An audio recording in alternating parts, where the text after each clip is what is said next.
అనువాదం కాదు భారతం. మూల కథ వ్యాస భారతం. ఇక్కడ వీళ్ళ యొక్క స్వతంత్రమైనటువంటి పద్ధతుల్లోనే నడిచారు. అక్కడ విస్తృతంగా ఉన్నది అనుకోండి ఒక ఘట్టం, ఇక్కడ అది అంత ప్రాధాన్యత సంతరించుకోదంటే చిన్నదే చేశారు. అక్కడ చిన్నదిగా ఉన్న ప్రధాన ఘట్టం ఉందనుకోండి, ఇక్కడ విస్తృతంగా కూడా చేశారు. ఎందుకంటే ఒక రమ్యత ఉండాలి కదా పని చేస్తే, కళాత్మకత ఉండాలి, అందులో ఒక ఉదాత్తత ఉండాలి కదా. అందుకని అట్లా నిర్ణయించుకున్న తర్వాత ఈ నన్నయ్య భట్టుని భారతం రాయమని. అప్పుడు అదే ఆస్థానంలో నారాయణ భట్టు అని ఒక గొప్ప పండితుడు ఉన్నాడు.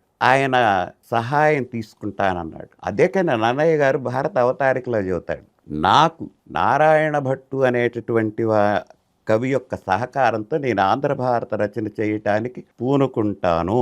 పాయక పాక శాసనికి భారత ఘోర రణంబునందు నారాయణునట్. ఆ మహాభారత యుద్ధంలో పాకశాసనుడు అంటే అర్జునుడు. ఆ అర్జునుడికి నారాయణుడు తోడ్పడినట్టుగా ఈ పని నేను ఒక అర్జునుడుగా పూనుకుంటే ఈ నారాయణుడు అనేవాడి సహాయం తీసుకొని పాయక పాక శాసనికి భారత ఘోర రణంబున నారాయణునట్లు బాణసధరామర వంశ విభూషణుండు వాంగ్మయ దురంధరుడు తనకిష్టుడు సహాధ్యాయుడైన వాడు తోడై నిర్వహింపక. సహాధ్యాయుడు కలిసి చదువుకున్నవాడు. ఇద్దరు సహాధ్యాయులు కాబట్టి ఒకళ్ళది గురించి ఒకళ్ళకి తెలుసు కాబట్టి మానసిక స్థితి కానీ ఏదైనా ఒక భావస్థితి కానీ సహాధ్యాయుడిగా తీసుకొని భారత రచన చేశారు. అది ఒక పెద్ద బృహత్ కథ, ఒక ఇతిహాసం. ఇక్కడ ఇంకొకటి ఇతిహాసం అంటే ఇతి ఆహహ, ఇతి ఆసహ, ఇతిహా ఆసహ, ఇట్లా చెప్పబడింది అని, ఇలా జరగబడింది అని.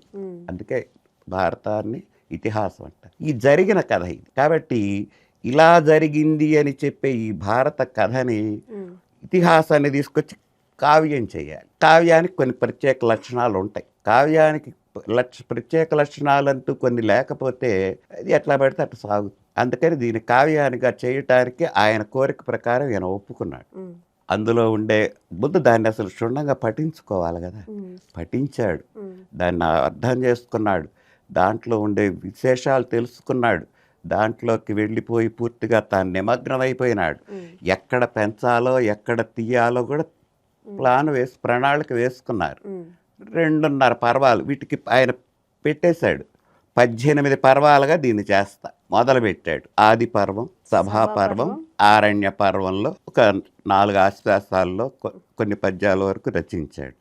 ఎప్పుడు రాజ్యం ఒక రకంగా ఉండదు, సామాజిక పరిస్థితి ఒక రకంగా ఉండదు. మరి అప్పుడు రాజ్యమే అల్లకల్లోలం అయిపోయిందో దండయాత్రలలో, రాజరాజ నరేంద్రుడే గతించాడో, అసలు నన్నయ్య గారికే ఏమన్నా అయిందో తెలియదు.